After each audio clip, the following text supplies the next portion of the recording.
Hello everyone, welcome to memes mini world. Memes mini ওয়ার্ল্ডের নতুন একটি ভিডিওতে আপনাদের সবাইকে ওয়েলকাম জানাচ্ছি। আশা রাখছি আমার আজকের ভিডিওটি আপনাদের ভালো লাগবে। যদি ভালো লাগে অবশ্যই লাইক, কমেন্ট, শেয়ার এবং আমার চ্যানেলটাকে কিন্তু সাবস্ক্রাইব করতে ভুলবেন না। আর যারা এই কাজগুলো করে ফেলেছেন তাদেরকে জানাচ্ছি অসংখ্য অসংখ্য ধন্যবাদ। আজকের এই ভিডিওতে কিছু স্পেশাল লোকজন আসবে আমার বাসায়, তো সেই স্পেশাল লোকজনদের জন্য একটু স্পেশাল আয়োজন করছি। আসলে কি বলবো, আয়োজন সেরকম কোনো কিছু না। স্পেশাল লোকদের জন্য হয়তো আপনারা অনেকে অনেক কিছু করেন, আমি আসলে সেরকম কোনো কিছুই করতে পারিনি। না আমার ঘরে স্পেশাল লোকদের জন্য স্পেশাল কোনো আসবাবপত্র আছে, আসবাবপত্রের সাথে না নতুন কোনো জিনিসপত্র আছে, সেরকম কিছুই না। এগুলো তো বাদই থাকলো, প্রিয় মানুষদেরগুলো যে একটু ভালো মন্দ রান্না করে খাওয়ানোর জন্য যে ভালো জিনিসপত্র ঘরে থাকা, সেটাও কিন্তু আমার ঘরে নাই। বা আয়োজন যে সেরকম করা, সেটাও কিন্তু আমি কোনোটাই করতে পারিনি। তো আমার ঘরে যা ছিল, যেরকম আছে সেরকমই আমি সবাইকে আপ্যায়ন করার চেষ্টা করেছি। আর এখানে স্পেশাল গেস্টকে আপনাদের কাছে অনেকেই প্রশ্ন থাকতে পারে যে স্পেশাল লোকটাকে, সেই স্পেশাল লোকটা হচ্ছে আমার আম্মা। বিয়ের পরে নাকি মেয়ের মায়েরা মেয়ের বাড়িতে আসে গেস্ট হিসেবে।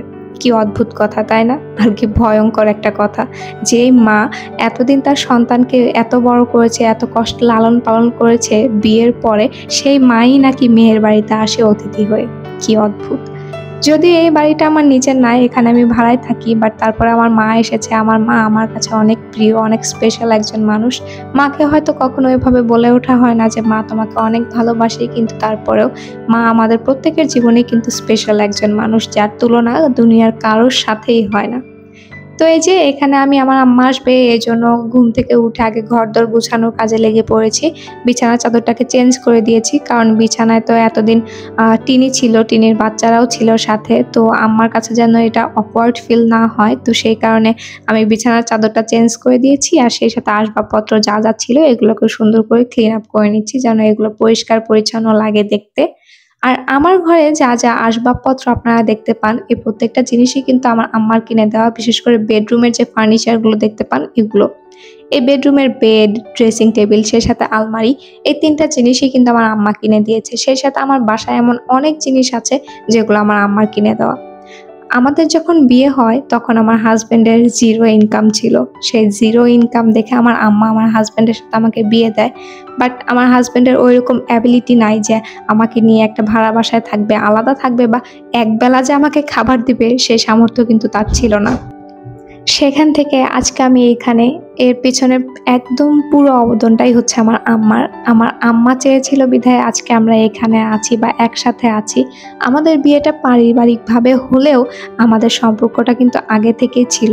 বাট তারপরেও এই মানুষটার সাথে যেন আমি ভালো থাকতে পারি, তার জন্য পুরো অবদানটাই কিন্তু আমার আম্মা রেখেছে। সন্তানের সুখ হচ্ছে মায়ের কাছে সবচেয়ে বেশি প্রিয়, তো আমার মা চেয়েছে যেন আমি সুখে থাকতে পারি, সেই ব্যবস্থাই সে করেছে। আর এর জন্য যা যা করা দরকার সে কিন্তু সবই করেছে। কিন্তু তার প্রতিদান হিসেবে যে আমি কিছু করতে পারবো, এখনো ওইরকম কোনো কিছু আমি করে উঠতে পারিনি। তবে চেষ্টায় আছি, ইনশাল্লাহ কোনো একদিন হবে। আমাদের লাইফে এমন অনেক মানুষ আছে যারা আপনাদেরকে গাছে তুলে দিয়ে মই কেড়ে নিবে।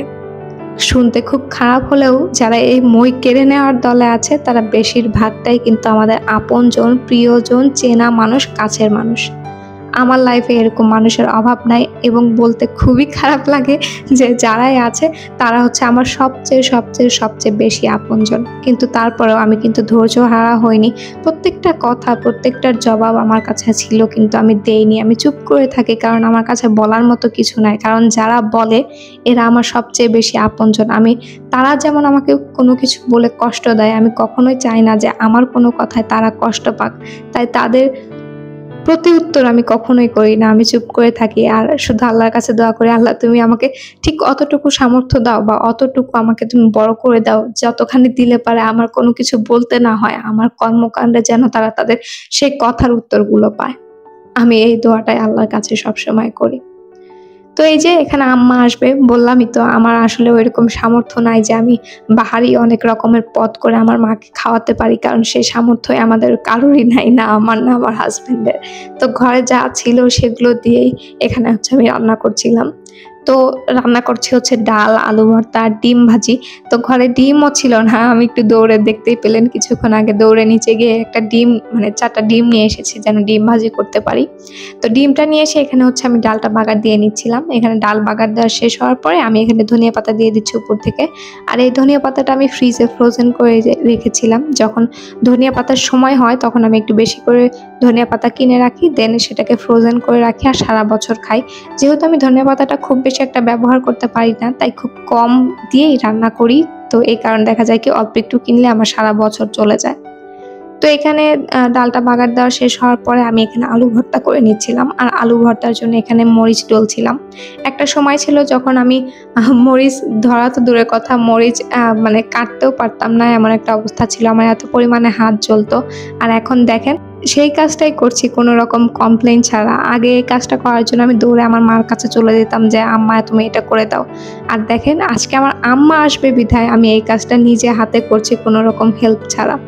কোথা থেকে কোথায় চলে এসেছি বলেন। সময়ের সাথে সাথে মানুষ প্রত্যেকটা জিনিসের সাথে অভ্যস্ত হয়ে যায়, যেমন আমি অভ্যস্ত হয়ে গেছি এই মরিচ ডলাতে। আমার এখন আর হাত জ্বলে না, একদম স্বাভাবিক অবস্থায় থাকি আমি। আর এই মরিচ ডলতে ডলতে আম্মা ফোন দিয়েছে যে তারা চলে এসেছে, তাই আমি দৌড়ে আবার হাতটা ধুয়ে নিচে নেমে আসছি। আর এই যে দেখেন আমার আম্মা চলে এসেছে, আর আমার আম্মার সাথে আরও 2জন এসেছে, তারাও কিন্তু আমার লাইফে অনেক স্পেশাল 2জন পার্সন। তো এই যে দেখেন আমার আম্মার হাতে বস্তা বস্তা জিনিসপত্র, এখানে আম্মা 3-4 ব্যাগ জিনিসপত্র এনেছে। তো কি এনেছে সেটা আর আপনাদের সাথে আজকে শেয়ার করতে পারলাম না, পরে না হয় কখনো শেয়ার করে দিব আপনাদের সাথে। এখন আপাতত এগুলো গুছিয়ে রাখি। তো দুপুরবেলা খাওয়া দাওয়া শেষ করে আমরা বেশ কিছুটা সময় রেস্ট নিয়েছি। রেস্ট নেওয়ার পরে এখানে সন্ধ্যার পরে আমি, আম্মা, আমার ফুপি আর ইশরাত আমরা 4জন মিলে চলে এসেছি ফুচকা খাওয়ার জন্য। তো আমার আম্মা বাহিরে এই চটপটি ফুচকা জিনিসটা একটু খায়, বাট সব জায়গার না। তো এই জায়গায় এসে আমার আম্মার একদমই পছন্দ হয়নি মানে চটপটিটা। আমার আম্মা অবশ্য ফুচকা খায় না, চটপটি খায়। তো সেটাও তার পছন্দ হয়নি। কি করি বলেন, আমাদের বগুড়া যে ফুচকা চটপটি আছে ওটা আম্মার বেশ পছন্দ, তো আম্মা ওটাই খায়। এখন বলেন আমার পক্ষে তো সম্ভব না এই ঢাকা থেকে বগুড়া গিয়ে চটপটি নিয়ে আসা। তো যাই হোক আমার এটা একদমই পছন্দ হয়নি। তো ওখান থেকে খাওয়া দাওয়া শেষ করে আমার আম্মা চলে এসেছে মিষ্টির দোকানে। এখানে আমরা কিছু মিষ্টি নিব। তো এখানে কালারফুল এই মিষ্টিগুলো দেখছিলাম, দেখতে বেশ সুন্দর লাগছিল। আর মতিচুরের লাড্ডুগুলো দেখে আমি বলছিলাম যে এগুলো আমি বাসায় বানাতে পারি আর বাসায় খেতে বেশ মজা লাগে। তো সেটাই এখানে আম্মার সাথে শেয়ার করছিলাম। আর আমার আম্মা এখানে বেশ কিছু মিষ্টি নিয়ে নিয়েছে, সেই সাথে এমনি শুকনা খাবার হিসেবে বিস্কিট আরও হাবিজাবি অনেক কিছু কিনে দিয়ে গিয়েছে। রসমালাই নেওয়া হয়েছে, দেন আর কি কি যেন মিষ্টির নাম আছে আমি বলতেও পারি না। তো সেই মিষ্টিগুলো আম্মা এখানে আমাকে কিনে দিয়ে গিয়েছে।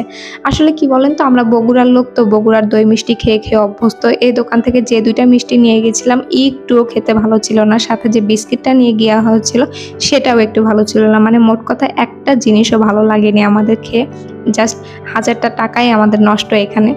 তো যাই হোক এটাই ছিল আমার আজকের ভিডিও। আশা রাখবো আমার আজকের এই ভিডিওটা আপনাদের ভালো লেগেছে। যদি ভালো লাগে অবশ্যই লাইক, কমেন্ট, শেয়ার এবং আমার চ্যানেলটাকে সাবস্ক্রাইব করতে ভুলবেন না।